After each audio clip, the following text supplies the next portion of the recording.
Online के इस platform पर आप सभी हिंदी प्रेमियों का स्वागत है। मैं एमपी सर, मेरे माध्यम से आज हिंदी साहित्य का इतिहास पढ़ाया जाएगा, जिसमें आप लोग को आदिकाल का वर्गीकरण पढ़ाया जाएगा। इसके पहले वाले वीडियो में हमने आदिकाल के वर्गीकरण में सिद्ध साहित्य, नाथ साहित्य और जैन साहित्य पढ़ाया गया है। इस आज जो पढ़ाया जाएगा उसमें आपको रासो साहित्य पढ़ाया जाएगा, लौकिक साहित्य और गद्य रचनाएं, यह आदिकाल के वर्गीकरण में पढ़ाया जाएगा।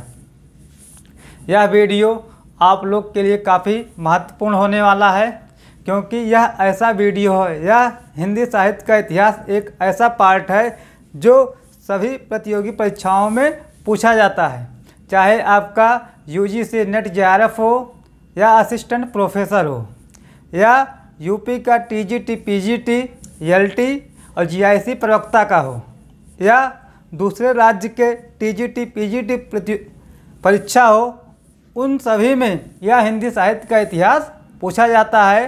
तो इसलिए हम इसकी महत्ता को देखते हुए आज यह वीडियो लेकर आए हैं, जिस वीडियो में आज क्या हमको पढ़ना है कि हिंदी साहित्य का जो इतिहास है उसमें आदिकाल और आदिकाल का वर्गीकरण पढ़ना है।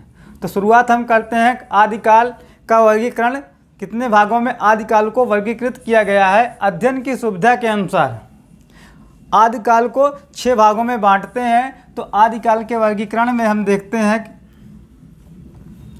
आदिकाल का वर्गीकरण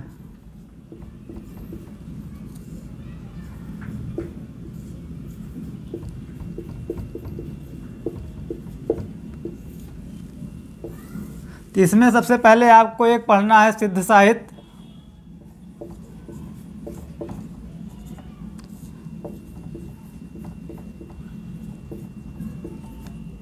सिद्ध साहित्य। दूसरा है आपका जैन साहित्य।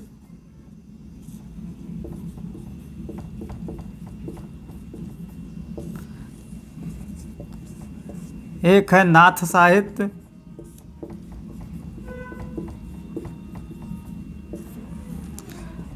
रासो साहित्य।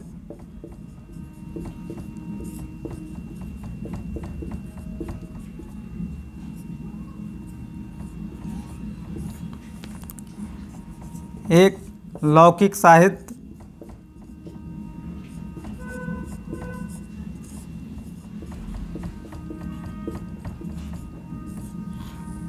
और जो अंतिम है वह है गद्य रचनाएं।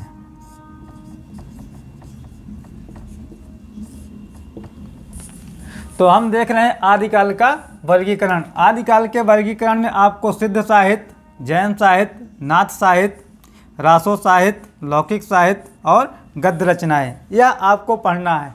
इसका वर्गीकरण क्यों किया गया कि अध्ययन में हमारी सुविधा हो, जिससे हमको क्या हो कि अध्ययन की सुविधा के लिए आदिकाल का वर्गीकरण किया गया। तो इसमें आपको 3 साहित्य पढ़ाया गया, जिसमें आपका सिद्ध साहित्य पढ़ाया गया है, नाथ साहित्य और जैन साहित्य। इसके पहले की जो वीडियो है उसमें आपको यह तीनों साहित्य देखने को मिल जाएगा। तो आज हम शुरू करेंगे रासो साहित्य, जो काफ़ी महत्वपूर्ण है और कई जगह परीक्षाओं में पूछा भी गया है। तो आज जो आदिकाल का वर्गीकरण, इसमें चौथा साहित्य है आपका रासो साहित्य।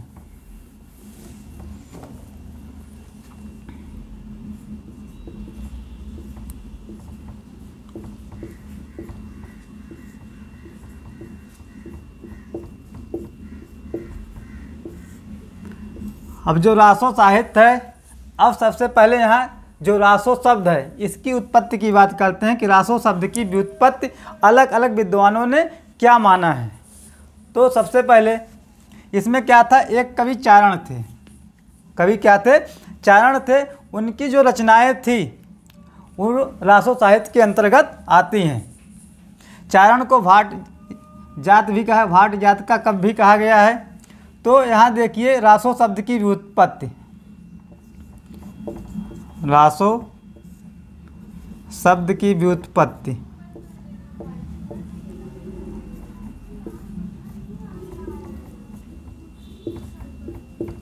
कि रासो शब्द की व्युत्पत्ति कैसे हुई, रासो शब्द की उत्पत्ति कैसे हुई। तो सर्वप्रथम एक इतिहासकार आपके हैं, इधर लिखिए विद्वान और इधर लिखिए उन शब्द किस शब्द से मानते हैं। तो सबसे पहले एक इतिहासकार हैं गारसा द तासी। गारसा द तासी। तो सर्वप्रथम इन्होंने रासो शब्द की जो व्युत्पत्ति मानी वह मानी किससे, राजसूय से। राजसूय। पूछा यह जाएगा कि किस विद्वान ने रासो शब्द की व्युत्पत्ति राजसूय से मानी है, तो क्या बताएंगे, गारसा द तासी। या किसने सबसे पहले रासो शब्द की व्युत्पत्ति माना, तो सर्वप्रथम गारसा द तासी ने रासो शब्द की व्युत्पत्ति को राजसूय से माना। दूसरा है आचार्य रामचंद्र शुक्ल। आचार्य रामचंद्र शुक्ल, इन्होंने रासो शब्द की व्युत्पत्ति किससे मानी, रसायन से मानी। एक शब्द है रसायन, इन्होंने रासो शब्द की व्युत्पत्ति रसायन से मानी। आगे आचार्य हजारी प्रसाद द्विवेदी। आचार्य हजारी प्रसाद द्विवेदी,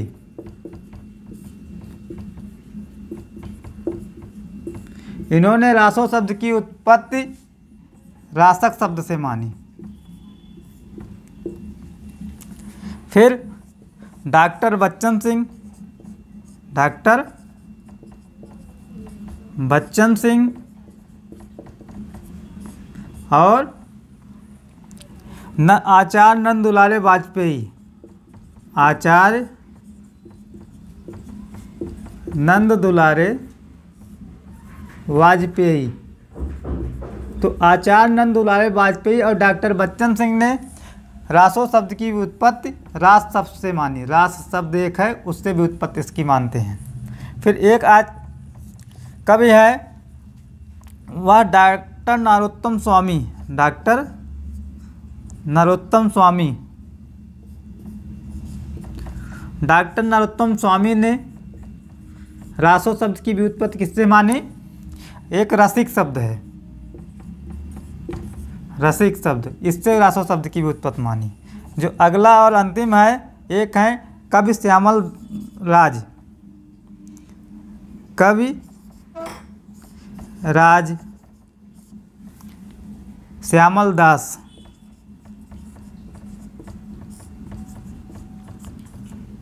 इन्होंने रासो शब्द की व्युत्पत्ति रहस्य से मानी है। रहस्य शब्द है, उससे इन्होंने उसकी व्युत्पत्ति मानी। यह है रासो शब्द की व्युत्पत्ति किस विद्वान ने क्या माना, उसके अनुसार यह है। तो रासो शब्द की जो व्युत्पत्ति है उसमें सबसे पहले गारसा द तासी हैं, फिर आचार्य हजारी प्रसाद द्विवेदी, आचार्य रामचंद्र शुक्ल और डॉक्टर बच्चन सिंह। डॉक्टर बच्चन सिंह के बाद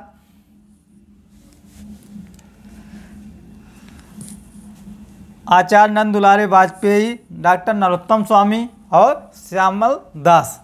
यहाँ प्रश्न बनेगा कैसे कि पूछा जाएगा रासो शब्द की व्युत्पत्ति राजसूय से किसने माना, तो क्या बताएंगे, गारसा द तासी। या रासो शब्द की व्युत्पत्ति सर्वप्रथम किसने माना, तो रासो शब्द की व्युत्पत्ति सर्वप्रथम किस शब्द से मानी गई, राजसूय। फिर आचार्य रामचंद्र शुक्ल ने रासो शब्द की व्युत्पत्ति किससे माना, रसायन से। और आचार्य हजारी प्रसाद द्विवेदी ने रासो शब्द की व्युत्पत्ति रासक से मानी, और यही सर्वमान्य मत है। सर्वमान्य मत क्या है, वह है कि रासो शब्द की व्युत्पत्ति रासक शब्द से हुई है, जो आचार्य हजारी प्रसाद द्विवेदी ने जिस शब्द से माना उसी को सर्वमान्य मत दिया गया।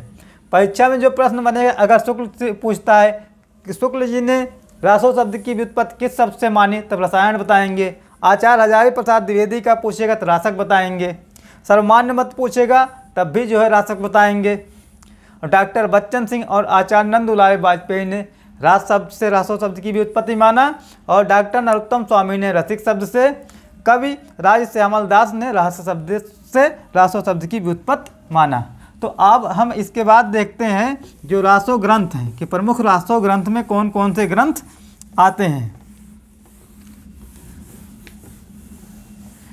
रासो साहित्य के प्रमुख ग्रंथ।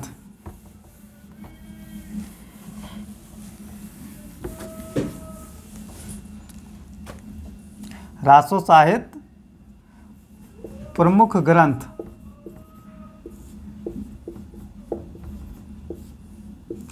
तो प्रमुख ग्रंथों में सबसे पहले हम देखते हैं बीसल देव रासो। एक ग्रंथ है बीसल देव रासो।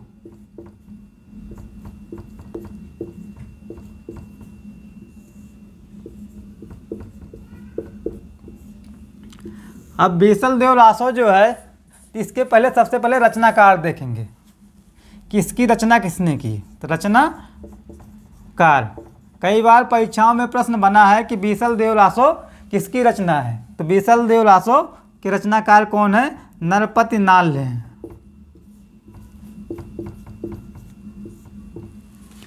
इसका रचना काल कब है? रचना काल तो संवत 1212 विक्रमी, यह इसका रचना काल है। और क्या इसके बारे में है? इसमें जो छंद हैं, कितने प्रकार के छंद हैं? तो छंद 125 प्रकार के छंदों का इसमें वर्णन है। 125 प्रकार के छंद। पूछा जाएगा कि बीसल देव रासो में कितने प्रकार के छंद पाए जाते हैं, तो हम क्या बताएंगे? 125 प्रकार के छंद का इसमें वर्णन है। और इसमें क्या है? खंड। अगर पूछा जाए बीसल देव रासो कितने खंडों में है, तो 4 खंडों में है। फिर इसके नायक कौन है? बीसल देव रासो के नायक जो हैं वह बीसल देव। इन्हीं को विग्रह राज चतुर्थ भी कहा गया है। विग्रह राज चतुर्थ। नायिका कौन है इसमें? नायिका इसमें राजमती। कई बार टीजीटी पीजीटी में पूछा गया है कि बीसल देव की नायिका कौन है, तो राजमती। रचनाकार कौन है? नरपत नाल्ह। इसमें कितने प्रकार के छंदों का उल्लेख किया गया है? 125। बीसल देव रासो कितने खंडों में विभक्त है? 4 खंडों में। आगे और क्या पूछा जाता है? इसकी शैली क्या है? बीसल देव रासो की शैली जो है वह गेय शैली में है। भाषा पूछा जाए क्या है इसकी? भाषा, तो भाषा जो है राजस्थानी है। बीसल देव रासो की भाषा राजस्थानी, वो भी किसके अनुसार? आचार्य रामचंद्र शुक्ल के अनुसार। पूछा जाए बीसल देव रासो की भाषा किस प्रकार की है, तो राजस्थानी, और किसके अनुसार? आचार्य रामचंद्र शुक्ल के अनुसार। यह एक विरह काव्य है। आगे इसके बारे में क्या जानना है? यह एक विरह काव्य। पूछा जाए कि आदिकाल में विरह काव्य कौन सा? रासो साहित्य में विरह काव्य कौन है, तो बीसल देव रासो। विरह काव्य, यह एक विरह काव्य है। और क्या है? प्रेम काव्य भी इसको कहा गया। विरह काव्य, प्रेम काव्य या श्रृंगार काव्य, ये 3 चीज़ आपको रखना है याद कि किस ग्रंथ को, जो रासो साहित्य का कौन सा ग्रंथ ऐसा है जिसको प्रेम काव्य कहा गया, श्रृंगार काव्य कहा गया या विरह काव्य माना गया है, तो वह कौन सा ग्रंथ है? बीसल देव रासो है। यह जो श्रृंगार काव्य पूछा गया है टीजीटी 2009 में, यूपी टीजीटी 2009 में यह प्रश्न बना कि बीसल देव रासो कैसा काव्य है, तो यह क्या है? श्रृंगार काव्य है। शैली इसकी क्या है? गेय है। नायिका कौन है? राजमती। नायक बीसल देव। भाषा राजस्थानी, किसके अनुसार? आचार्य रामचंद्र शुक्ल के अनुसार। अब इसमें जो बीसल देव रासो में 4 खंड है, वो कौन कौन से खंड है उसको हम देखते हैं कि उस खंड में किसका वर्णन है।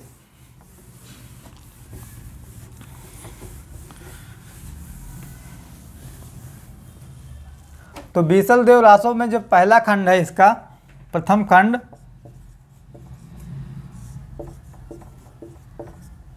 प्रथम खंड में क्या है कि बीसल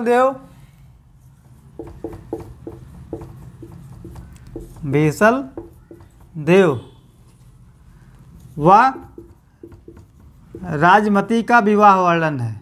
राजमती का विवाह वर्णन पूछा जाएगा कि बीसल देव रासों में जो कितने खंड हैं तो हम 4 बताएंगे, और चारों खंडों में जो पहला खंड है उसमें पूछा ये जा सकता है कि बीसल देव के प्रथम खंड में क्या वर्णन है, किस वस्तु का वर्णन है। तो हम क्या बताएंगे, बीसल देव और राजमती का विवाह वर्णन प्रथम खंड में है। द्वितीय खंड इसका क्या है, द्वितीय खंड, तो द्वितीय खंड में क्या है कि क्या होता है कि यह एक विरह काव्य है। तो बीसल देव क्या है कि वह अपनी रानी राजमती से रूठकर कहाँ चले जाते हैं, उड़ीसा चले जाते हैं, और वहाँ 1 साल रहते हैं या 12 महीना कह सकते हैं। तो यहाँ पे क्या है, बीसल देव का राजमती से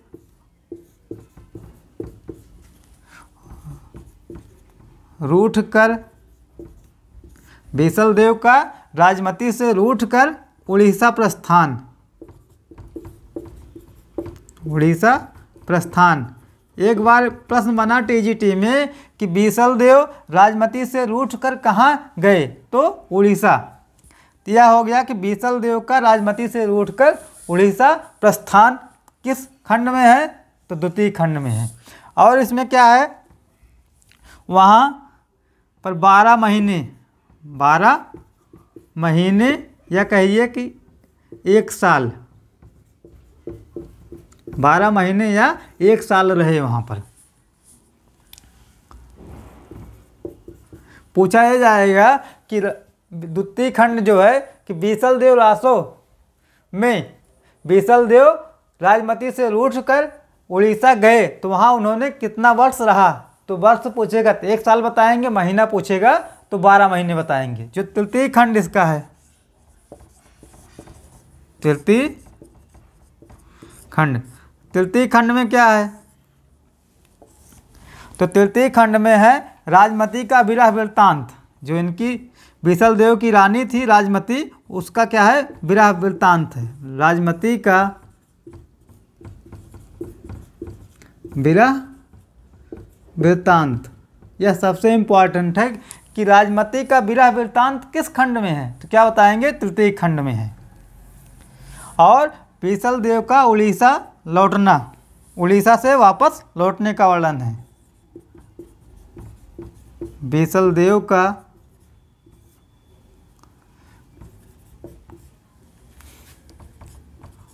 उड़ीसा से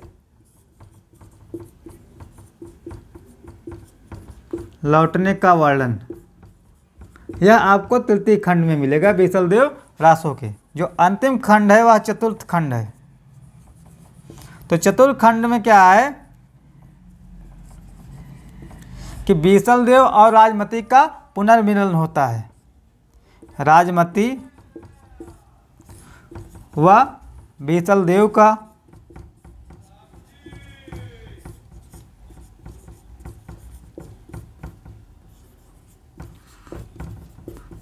पुनर्मिलन। पूछा ये जाए कि राजमती और बीसल देव का पुनर्मिलन किस खंड में है, तो चतुर्थ खंड में है। तो यहाँ प्रश्न यही बनेगा कि बीसल देव रासों में कितने खंड हैं, तो 4 खंड हैं। फिर प्रथम खंड में क्या है, बीसल देव व राजमती का विवाह वर्णन है। दूसरे खंड में क्या है, बीसल देव का राजमती से उड़ीसा जाना और वहाँ 12 महीने या 1 साल रहना। तृतीय जो खंड है उसमें राजमती का विरह वृत्तांत है और बीसल देव का उड़ीसा से वापस लौटने का वर्णन है। और जो चतुर्थ खंड है उस खंड में क्या है कि राजमती और बीसल देव का पुनर्मिलन, इसका वर्णन मिलता है। आगे फिर हम देखते हैं जो दूसरा ग्रंथ है बीसल देव रासों के बाद, एक ग्रंथ इसमें है पृथ्वीराज रासो। बहुत ही इम्पॉर्टेंट ग्रंथ है, कई बार परीक्षाओं में पूछा गया है। आदिकाल का सबसे महत्वपूर्ण ग्रंथ और सबसे विवादित ग्रंथ भी कह सकते हैं, क्योंकि इसकी प्रामाणिकता है उस पर क्या है, विवाद है पृथ्वीराज रासो के।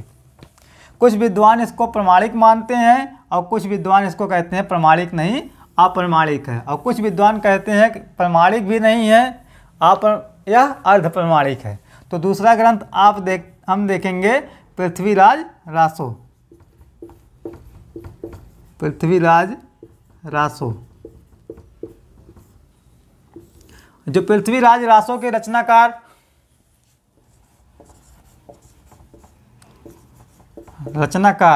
तो रचनाकार चंद्रवरदायी हैं।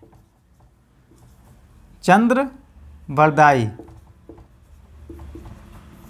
बहुत बार परीक्षाओं में पूछा गया है कि पृथ्वीराज रासो के रचनाकार कौन है, चंद्रवरदायी।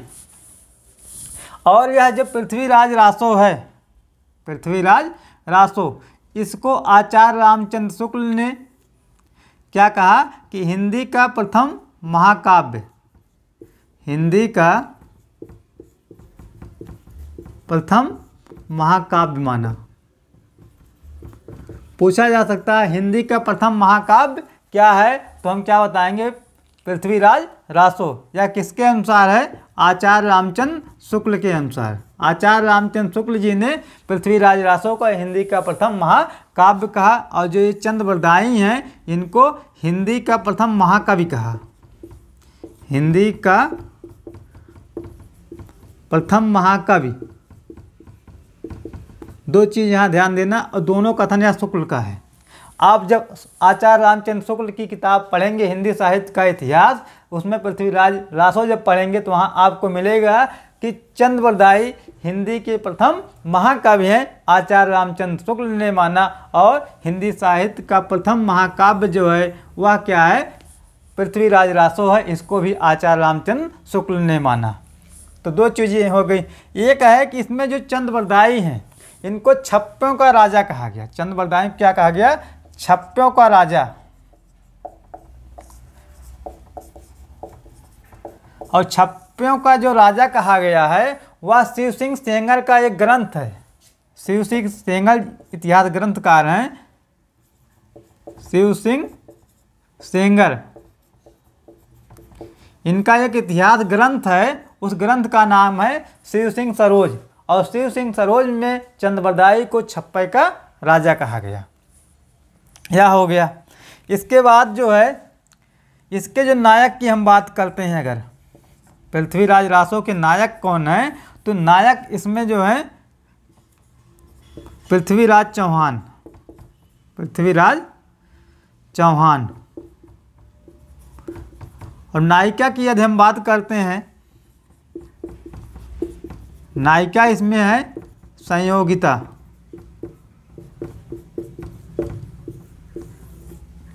नायक पृथ्वीराज चौहान और नायिका संयोगिता।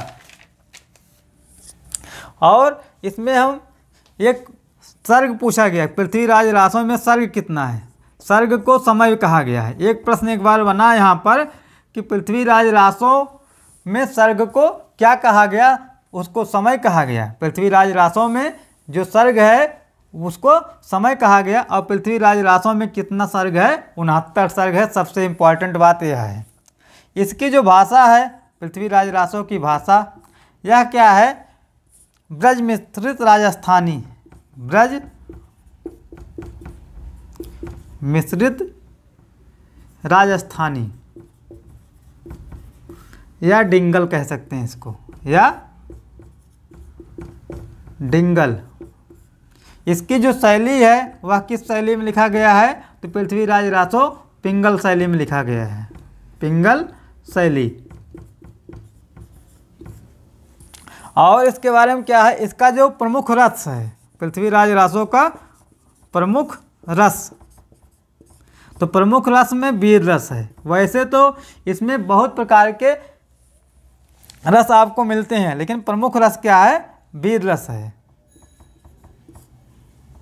और गौण रस के रूप में आपको श्रृंगार रस मिल जाता है। प्रमुख रस वीर रस, और अन्य रस में इसका क्या है, श्रृंगार रस।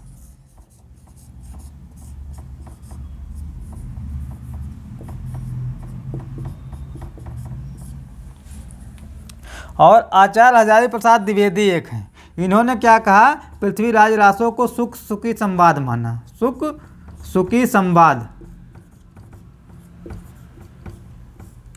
और सुख सुखी संवाद किसने माना पृथ्वीराज रासो को? आचार्य हजारी प्रसाद द्विवेदी। आचार्य हजारी प्रसाद द्विवेदी।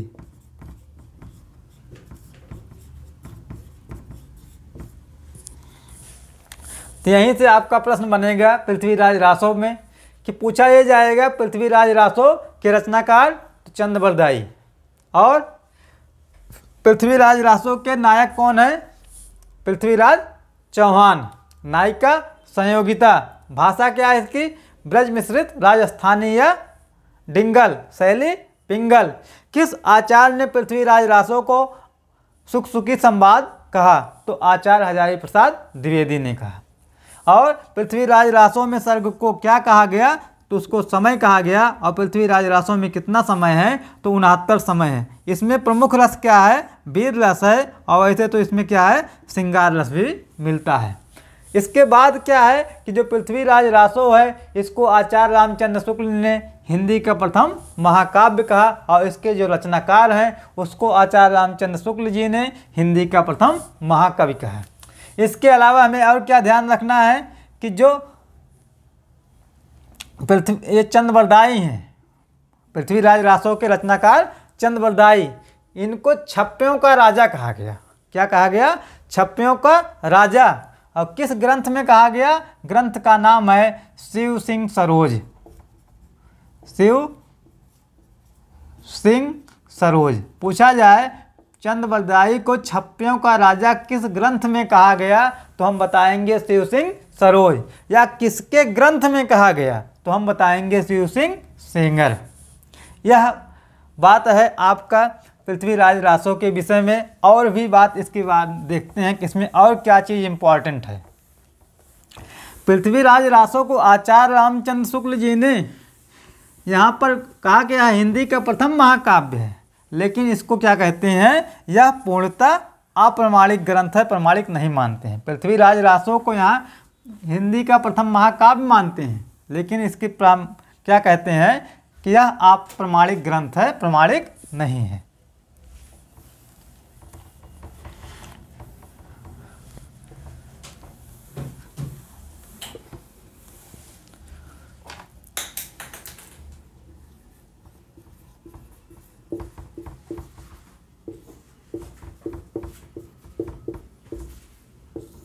आगे फिर इसके बारे में हम क्या देखते हैं कि इसमें जो है यह ग्रंथ अधूरा था। पृथ्वीराज रासो जो ग्रंथ था यह अधूरा था। इसको पूर्ण किसने किया? पूर्ण किया पृथ्वीराज जो चंद्रबरदाई के एक पुत्र हैं, चंद्रबरदाई के पुत्र हैं। पूर्ण उसको क्या किया इन्होंने? उनके पुत्र का नाम था जल या जलहण। या पूछा यह जाए कि पृथ्वीराज रासो को पूर्ण किसने किया? जल या जलहण। या किसके पुत्र थे? चंद्रबरदाई के पुत्र थे। चंद्रबरदाई के पुत्र।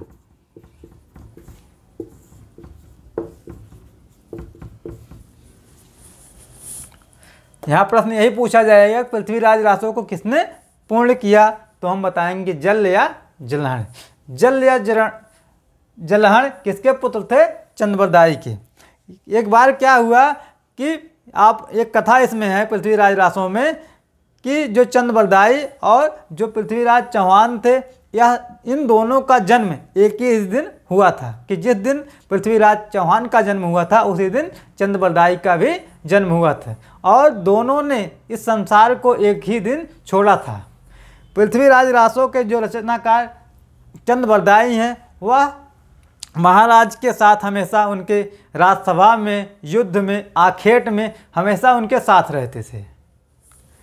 तो यहाँ यही है कि जब पृथ्वीराज चौहान को एक राजा बंदी बनाकर ले गए थे, तो उस समय यह पृथ्वीराज रासो जो था, पृथ्वीराज चंद्रबरदाई ने अपने पुत्र को सौंपकर चले गए। तो वहाँ एक पंक्ति मिलती है, पुस्तक जल्लण हथ दे।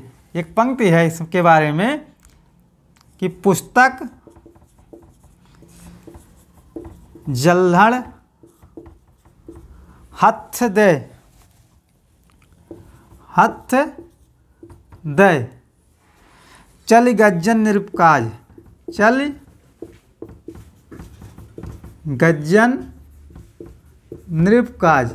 यह पूछा जा सकता है कि यहाँ पर कौन सी पुस्तक देने की बात कही गई है। तो पृथ्वीराज रासो को देने की बात कही गई है, और किसे देने की बात कही गई है कि जल्हड़ को, चंद्रबरदाई के पुत्र जल्हड़ को देने की बात कही गई। पुस्तक जल्हड़ हथ दे, चल गज्जन नृपकाज। यह पंक्ति पूछा जा सकता है किस ग्रंथ में कहा गया है, तो पृथ्वीराज रासो में कहा गया है। आगे फिर हम बात करते हैं इसमें जो संस्करण है कि पृथ्वीराज रासो में कितने संस्करण हैं। तो संस्करण इसमें 4 हैं। पृथ्वीराज रासो में संस्करण कितने हैं? 4 संस्करण हैं। जिसमें जो प्रथम संस्करण है, प्रथम संस्करण, यह सबसे बड़ा संस्करण है। क्या है? सबसे बड़ा संस्करण, सबसे बड़ा संस्करण। इसमें जो पृष्ठों की संख्या है, पृष्ठों की संख्या वह कितनी है? 2500 है या 2500 है। पृष्ठों की संख्या पूछा जाएगा कि पृथ्वीराज रासो का सबसे बड़ा संस्करण क्या है? प्रथम संस्करण है। इसमें पृष्ठों की संख्या 2500 है। और इसमें छंद कितने हैं? छंद जो है 16,306 छंद है। और इसमें क्या है कि इसमें जो सर्ग है वह 69 सर्ग है, 69 सर्ग है। और यह ग्रंथ जो है यह नागरी प्रचारणी सभा द्वारा, नागरी प्रचारणी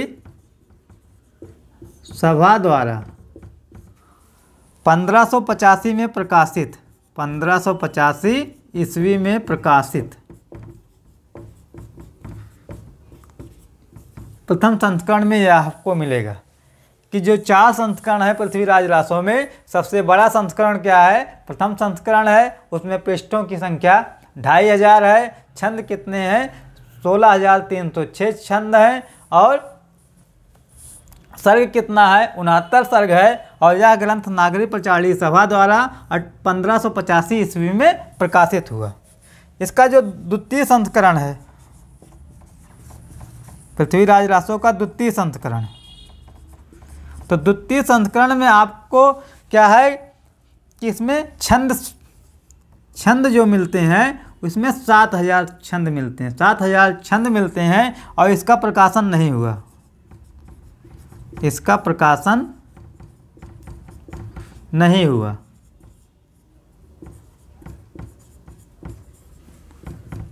आगे जो तृतीय संस्करण है इसका, उसको देखते हैं।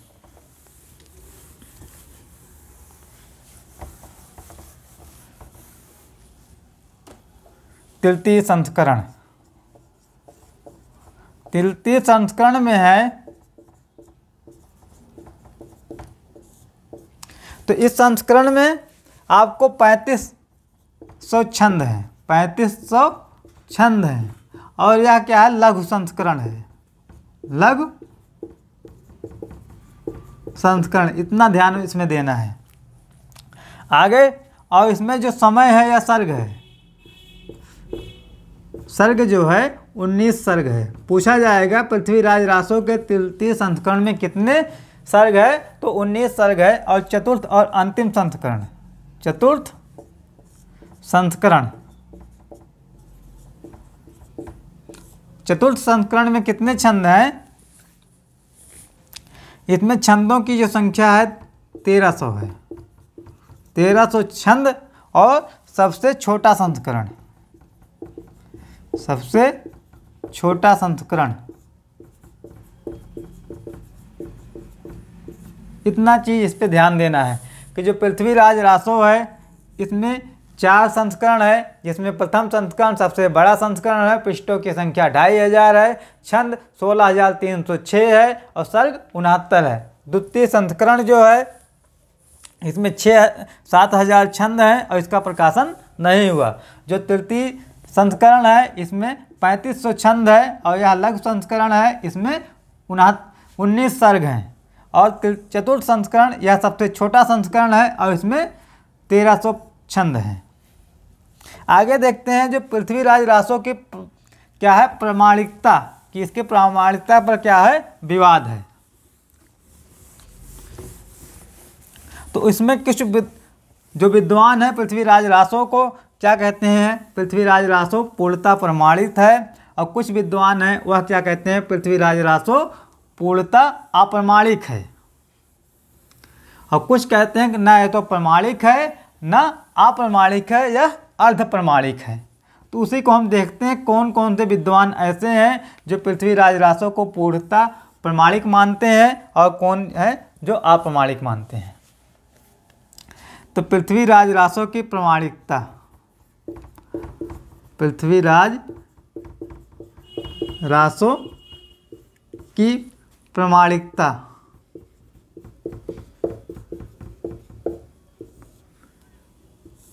तो इसमें 3 प्रकार के विद्वान आए। तो एक इसमें जो का प्रकार के विद्वान हैं इन्होंने कहा यह पूर्णतः प्रमाणित माना, पृथ्वीराज को क्या माना पूर्णतः प्रमाणित।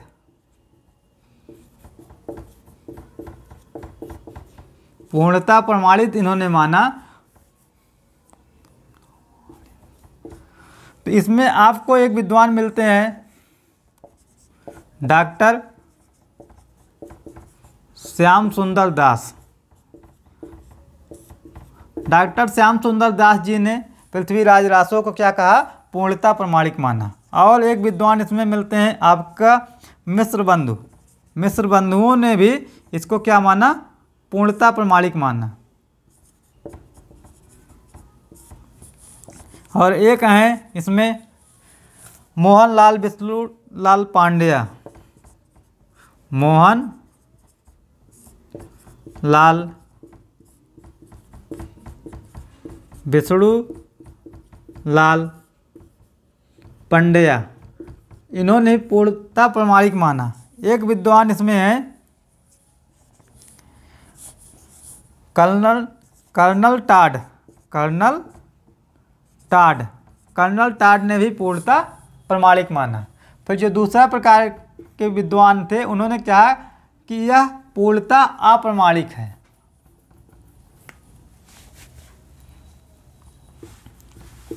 पूर्णतः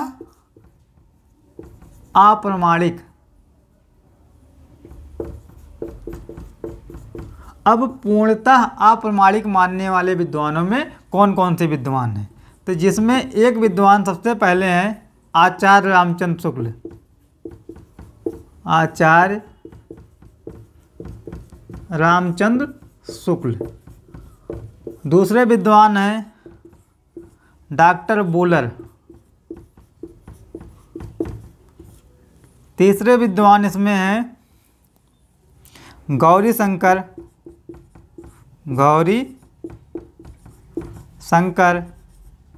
हीराचंद ओझा।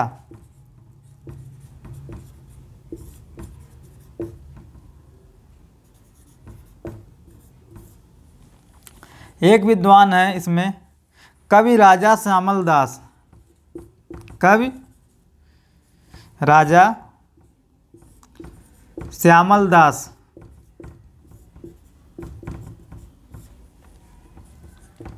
एक है मुंशी देवी प्रसाद। मुंशी देवी प्रसाद। यह विद्वान क्या करते हैं पृथ्वीराज रासो क्या कहते हैं पृथ्वीराज रासो पूर्णतः अप्रमाणिक है। उसमें क्या है आचार्य रामचंद्र शुक्ल जी इसको अप्रमाणिक मानते हैं और डॉक्टर बुलर इसको अप्रमाणिक मानते हैं। इसके अलावा भी जो है गौरी शंकर हीराचंद ओझा जी हैं, ये भी क्या कहते हैं पृथ्वीराज रासो अप्रमाणिक ग्रंथ है।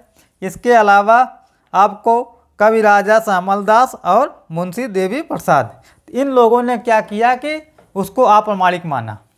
एक तरफ पृथ्वीराज रासो को आचार्य रामचंद्र शुक्ल जी कहते हैं कि यह हिंदी का प्रथम महाकाव्य है और दूसरी तरफ इसको क्या कहते हैं अप्रमाणिक ग्रंथ है। अब ये डॉक्टर बुलर हैं, डॉक्टर बुलर ने क्या किया कि एक ग्रंथ था कि पृथ्वीराज विजय, यहाँ थोड़ा और ध्यान देंगे कि इन्होंने किस ग्रंथ के आधार पर इसको अप्रमाणित माना और जाली घोषित किया। प्रश्न यहाँ ये बनेगा कि किस विद्वान ने पृथ्वीराज रासो को जाली घोषित किया। तो ये डॉक्टर बुलर हैं, इन्होंने पृथ्वीराज रासो को जाली घोषित किया। किसके आधार पर? एक ग्रंथ है पृथ्वीराज विजय, पृथ्वीराज विजय, और ये इसके रचनाकार हैं जयानक कवि हैं, जयानक, रचनाकार जयानक। और इस ग्रंथ के आधार पर, किस ग्रंथ के आधार पर? पृथ्वीराज विजय के आधार पर डॉक्टर बुलर ने क्या किया? पृथ्वीराज रासो को क्या जाली घोषित किया। पूछा यही जाएगा किस विद्वान ने पृथ्वीराज रासो को जाली माना, जाली माना, तो क्या बताएंगे? Doctor Buhler. और किस ग्रंथ के आधार पर माना? तो पृथ्वीराज विजय के अनुसार इसको जाली घोषित किया।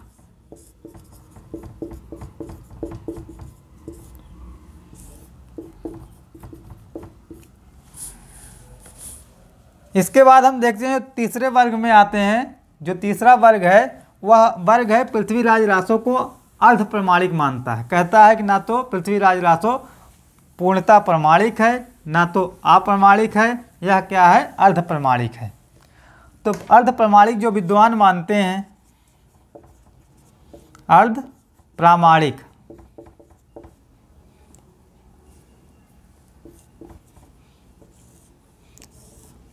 उसमें आपके एक हैं आचार्य हजारी प्रसाद द्विवेदी, आचार्य हजारी प्रसाद द्विवेदी,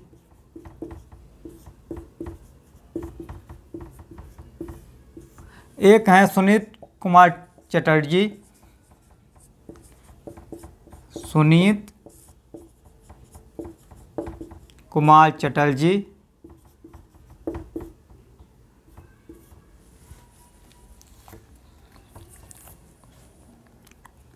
और एक विद्वान है मुनिजिन विजय, मुनिजिन विजय। ये तीन लोग हैं जो पृथ्वीराज रासो क्या मानते हैं? अर्ध प्रमाणिक मानते हैं। ना तो पृथ्वीराज रासो को प्रमाणिक मानते हैं, ना अप्रमाणिक मानते हैं, क्या मानते हैं? अर्ध प्रमाणिक मानते हैं, जिसमें आपको आचार्य हजारी प्रसाद द्विवेदी को ज़्यादा ध्यान देना है। इसके अलावा भी आपको इसमें क्या ध्यान देना है? पृथ्वीराज रासो में एक चीज़ आपने देखा होगा कि अब यहाँ पर एक डिंगल और एक पिंगल, दो चीज़ें आपको मिला है। तो डिंगल क्या है और पिंगल क्या है? डिंगल जो है यह अपभ्रंश और प्लस ब्रज भाषा प्लस राजस्थानी भाषा, राजस्थानी भाषा का जो मेल था वह क्या कहलाता था? डिंगल कहलाता था। पिंगल क्या है? इसमें अपभ्रंश प्लस ब्रज भाषा, दो चीज़ यहाँ ध्यान देना, बहुत इंपॉर्टेंट। कई बार पूछा गया है कि डिंगल भाषा कैसे बनी? तो अपभ्रंश प्लस राजस्थानी भाषा के मेल से डिंगल और अपभ्रंश प्लस ब्रज भाषा के मेल से पिंगल बना। इसमें और क्या ध्यान देना है? एक बार बिहार में पूछा गया कि छंदों का वैविध्य किस ग्रंथ को माना गया, या छंदों का अजायब घर किस ग्रंथ को कहा जाता है? वैसे तो छंदों का जो अजायब घर माना जाता है वह क्या है? रामचंद्रिका है। आगे फिर हम तीसरा ग्रंथ देखते हैं जो परमाल रासो है। आदिकाल में रासो साहित्य हम देख रहे हैं, अब इसमें क्या है? परमाल रासो, तीसरा ग्रंथ।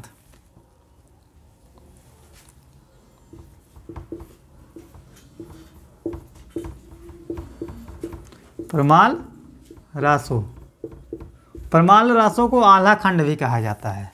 पूछा जाए आल्हा खंड या परमाल रासो, दोनों एक ही चीज़ है। आल खंड, इसके रचनाकार, परमाल रासो के रचनाकार जो हैं वह है जगनिक। परमाल रासो के रचनाकार जगनिक।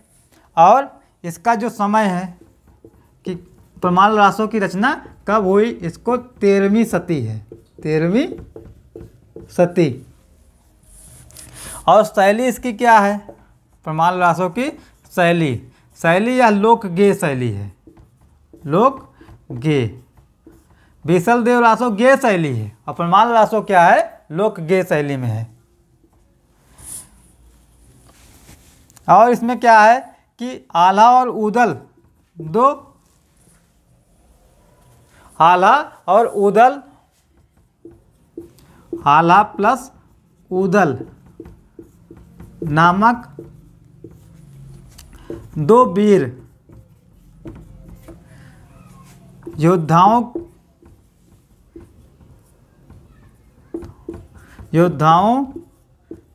की वीरता का वर्णन है। इसमें वीरता का वर्णन पूछा जाए कि आल्हा और ऊदल का वर्णन किस ग्रंथ में मिलता है, तो हम क्या बताएंगे? परमाणु रासो। कैसी शैली है? लोक गेय शैली है। रचनाकार कौन है? जगनिक है। आल्हा परमाणु रासो को और किस नाम से जाना गया? आलखंड के नाम से। इसका समय क्या है? 13वीं सदी है। अब फिर इसमें देखते हैं कि इसका अंग्रेजी अनुवाद भी हुआ। परमाणु रासो का अंग्रेजी अनुवाद, तो अंग्रेजी अनुवाद किसने कराया?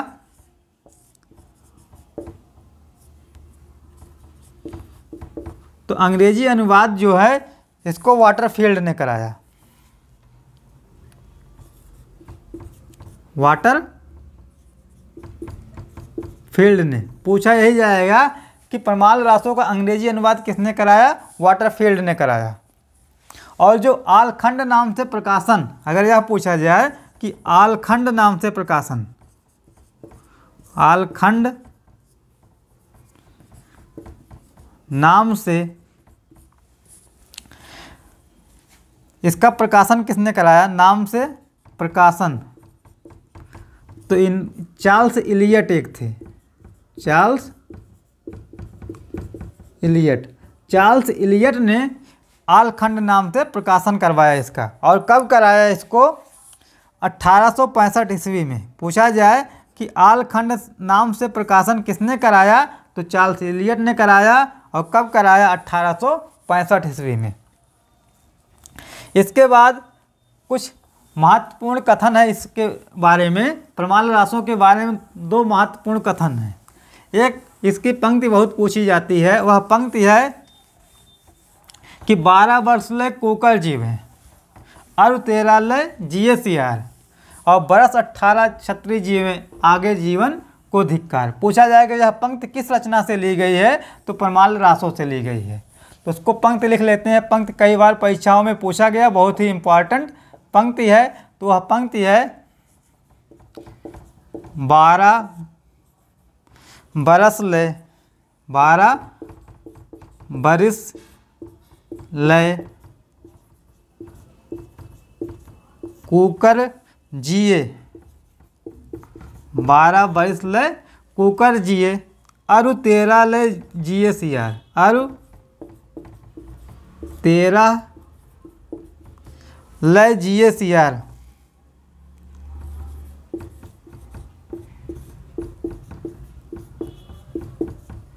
और बरिस 18 क्षत्रिय जीवे,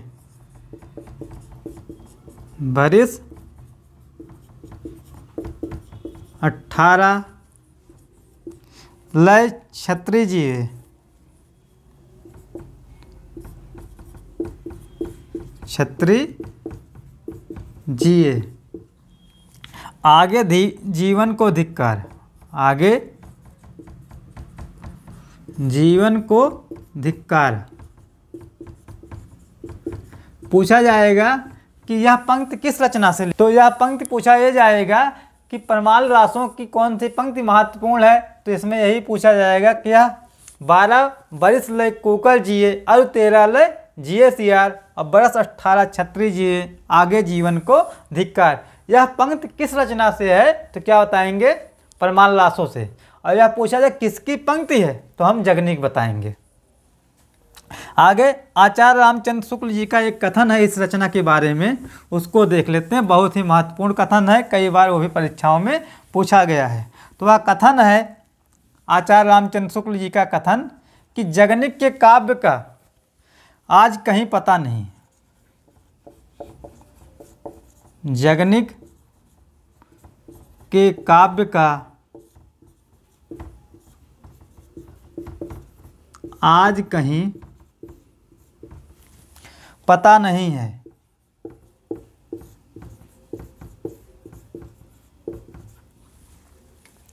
पर उसके आधार पर उसके आधार पर प्रचलित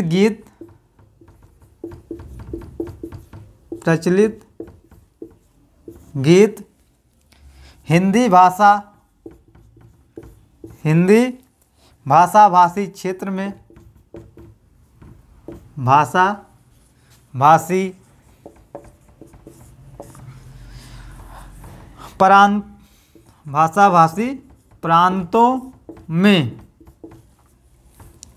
प्रांतों के गांव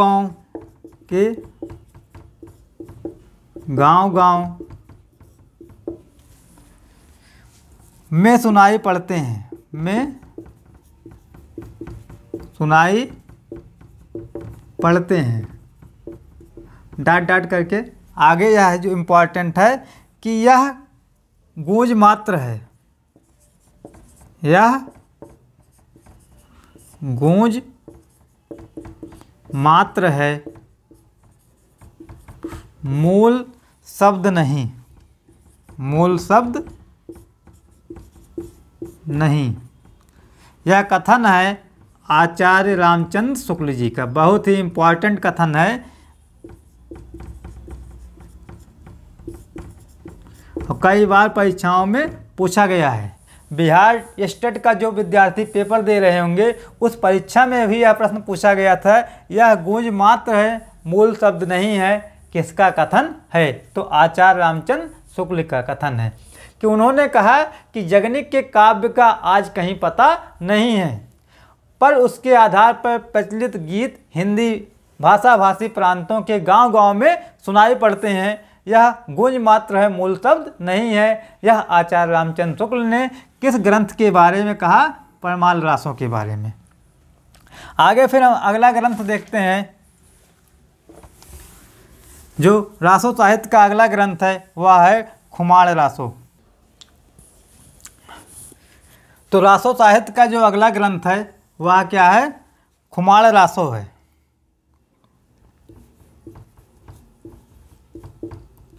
खुमाण रासो, इसको खुमान रासो भी मिलता है कहीं कहीं। खुमाण रासो, इसका जो समय है वह 9वीं सदी है। 9वीं सदी इसका समय 9वीं सदी माना गया। रचनाकार इसके कौन है? रचनाकार, तो रचनाकार दलपत विजय।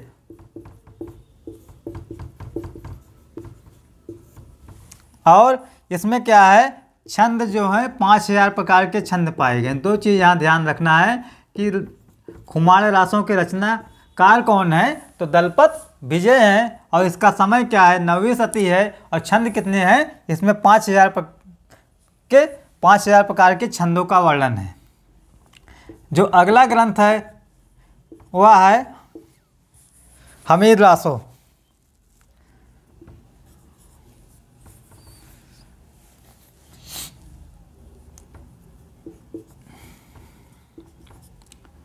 हमीर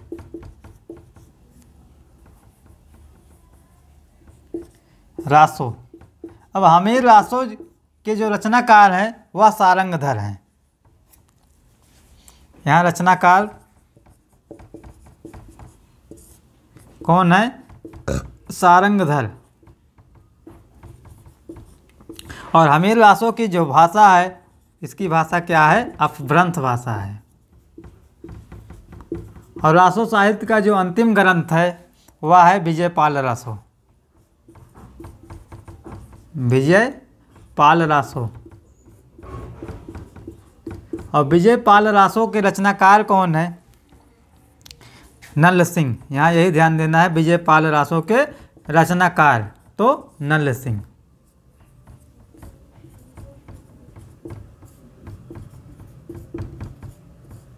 इस प्रकार यह रासो साहित्य समाप्त होता है। तो रासो साहित्य में आपने देखा एक ग्रंथ पृथ्वीराज रासो है, एक ग्रंथ परमाल रासो है, एक ग्रंथ हमीर रासो है, एक ग्रंथ जो है खुमाड़ रासो है और एक ग्रंथ बीसल देव रासो है। तो रासो साहित्य में आपने 6 प्रकार के ग्रंथों को देखा। आगे जो आदिकाल का वर्गीकरण है वह है लौकिक साहित्य। 5वां वर्गीकरण आदिकाल का वह क्या है? लौकिक साहित्य है।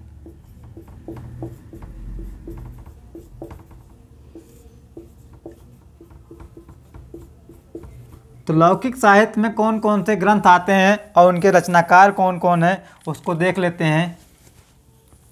तो लौकिक साहित्य में आपका एक ग्रंथ है, यहाँ ग्रंथ लिखिए रचनाकार, ग्रंथ और रचनाकार। तो एक ग्रंथ इसमें है वह है जय मयंक जस चंद्रिका।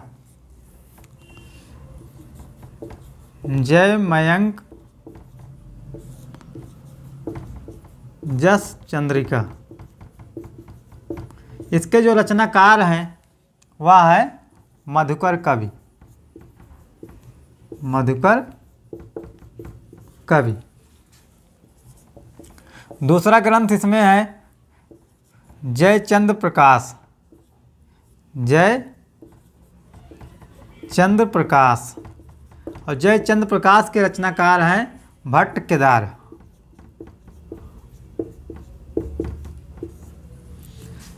एक ग्रंथ इसमें मिलता है आपका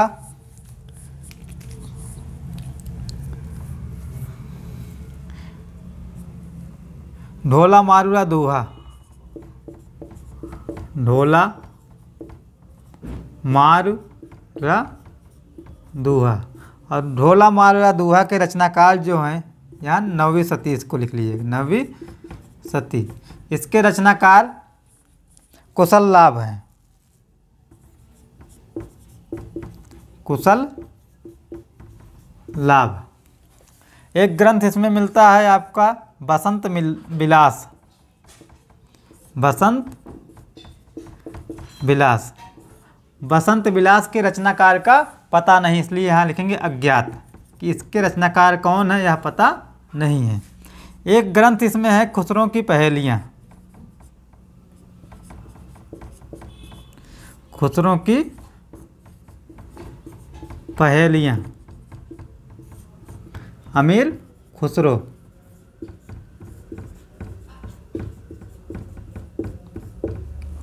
यह पूछा जाएगा कि लौकिक साहित्य, तो लौकिक साहित्य में कौन कौन से ग्रंथ आते हैं, जिसमें आपका जयचंद्र प्रकाश, जय मयंक जस चंद्रिका, जयचंद्र प्रकाश, ढोला मारुआ दोहा, बसंत विलास और खुसरो की पहेलियाँ। यहाँ इनके रचनाकार भी ध्यान देना है।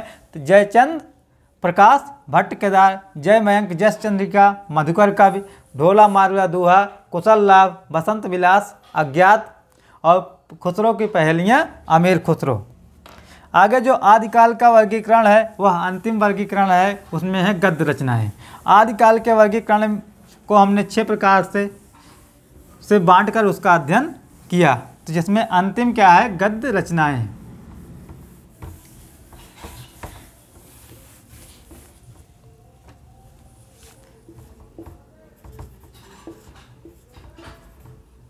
अब गद्य रचनाओं में कौन कौन से ग्रंथ आते हैं उनको देखते हैं। तो सबसे पहला जो ग्रंथ इसमें आता है वह है कुवलय माला कथा। कुवलय माला कथा। अब कुवलय माला कथा का जो समय है वह 9वीं सदी है। कब है? 9वीं सदी है। और इसके जो रचनाकार हैं उद्धोतन सूर्य हैं। रचनाकार उद्धोतन सूर्य।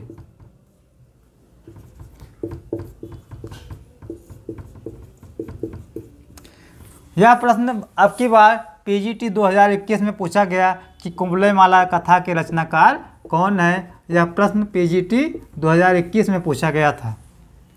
तो रचनाकार कौन है? उद्धोतन सूर्य हैं।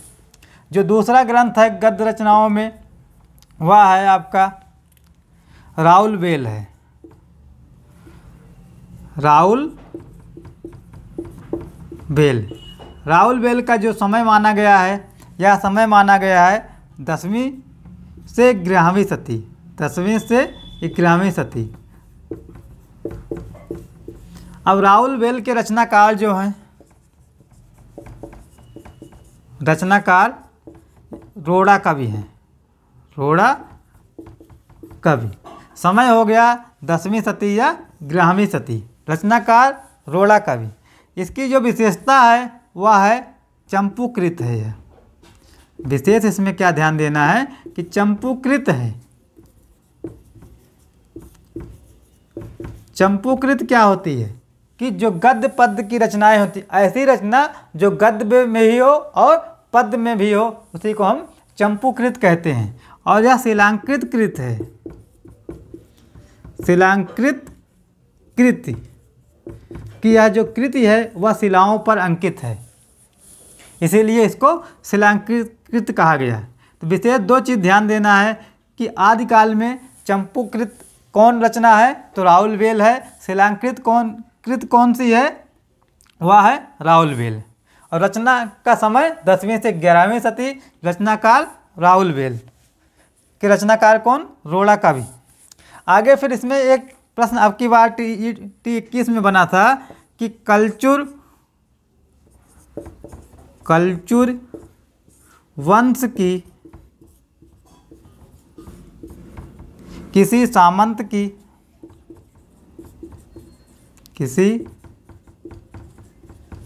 सामंत की 7 नायिकाओं का 7 नायिकाओं का वर्णन। तो यहाँ से यही प्रश्न बना TGT 2021 कि कलचुर वंश की 7 नायिकाओं का नक्सिक वर्णन जो है किस रचना में मिलता है, तो राउल बेल में। 7 नायिकाओं का यहाँ लिखिए नक्सिक वर्णन लिखिए।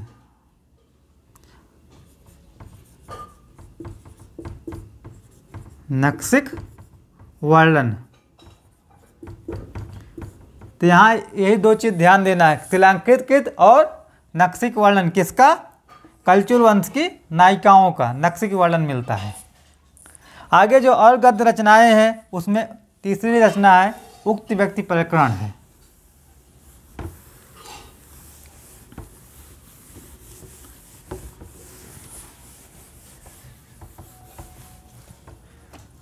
तीसरी रचना उक्त व्यक्ति प्रकरण। उक्त व्यक्ति प्रकरण। अब इसके जो रचनाकार हैं, रचनाकार दामोदर शर्मा।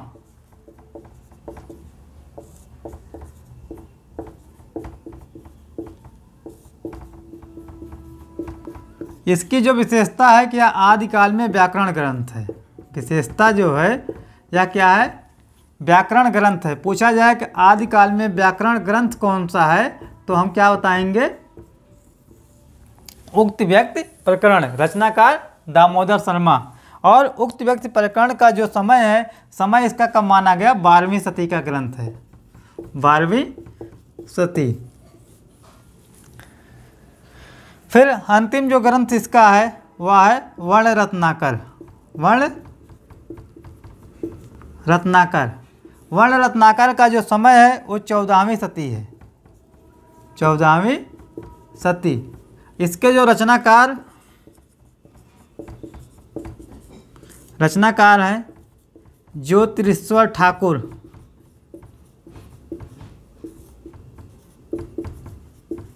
जो इसकी जो भाषा है वह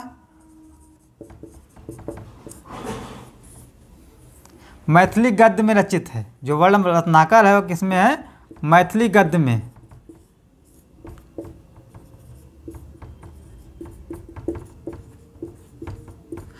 और पूछा जाए कि मैथिली गद्य के रचनाकार कौन है, तब ज्योतिश्वर ठाकुर बताएंगे। और मैथिली गद्य में रचित रचना वर्ण रत्नाकर बताएंगे। और एक विद्यापति हैं, विद्यापति की पदावली जो है वह किस में है, मैथिली पद्य में लिखी गई है। इसके बाद इसमें क्या है, यह कल्लोलों में विभक्त है। जो वर्ण रत्नाकर है वह कल्लोलों में विभक्त है, तो इसमें 8 कल्लोल हैं। पूछा जाए ऐसी कौन सी आदिकाल की रचना है जो कल्लोलों में विभक्त है, तो वह है वर्ण रत्नाकर। कितने कल्लोल हैं, 8 कल्लोल हैं। और इसका जो 8वां कल्लोल है वह 8वां क्या है, अधूरा है। 8वां कल्लोल अधूरा।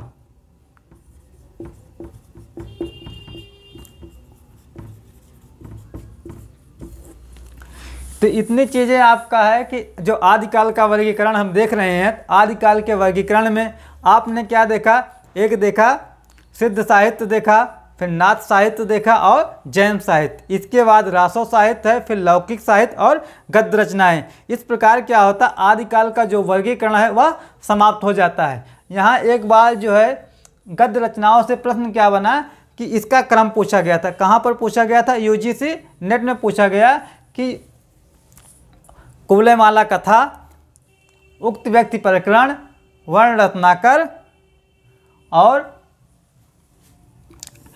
राउलवेल, इनका सही अनुक्रम क्या है। तो सब यही जानेंगे कि जो सबसे पहले है गद्य रचनाओं में है वह कुवलयमाला कथा है, जो 9वीं सदी का ग्रंथ है। उसके बाद आपका राउलवेल है जो 10वीं या 11वीं सदी का ग्रंथ है। फिर तीसरे नंबर पे आपका उक्त व्यक्ति प्रकरण है जो 12वीं सदी का ग्रंथ है। और चौथा जो ग्रंथ है वह 14वीं सदी का ग्रंथ वर्ण रत्नाकर है।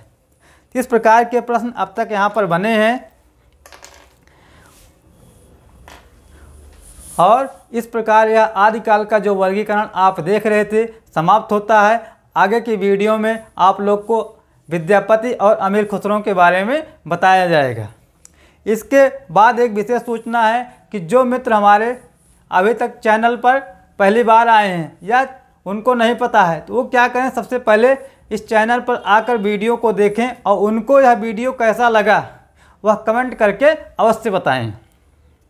और जो मित्र वीडियो को देख रहे हैं, चैनल को सब्सक्राइब किए हैं, वह मित्र क्या करेंगे, अपने मित्रों को वीडियो को शेयर करें, जिससे क्या हो, जो मित्र हमारे हैं उनको क्या है कि नहीं पता है कहाँ क्या पढ़ाया जा रहा है, क्या नहीं पढ़ाया जा रहा है, तो उनको भी पता चले। हाँ, इस चैनल पे भी यह जानकारी आपको सही और सटीक मिलती है, जिससे वो लोग भी इस चैनल को अवश्य देखें। इस वीडियो को देखने के लिए धन्यवाद।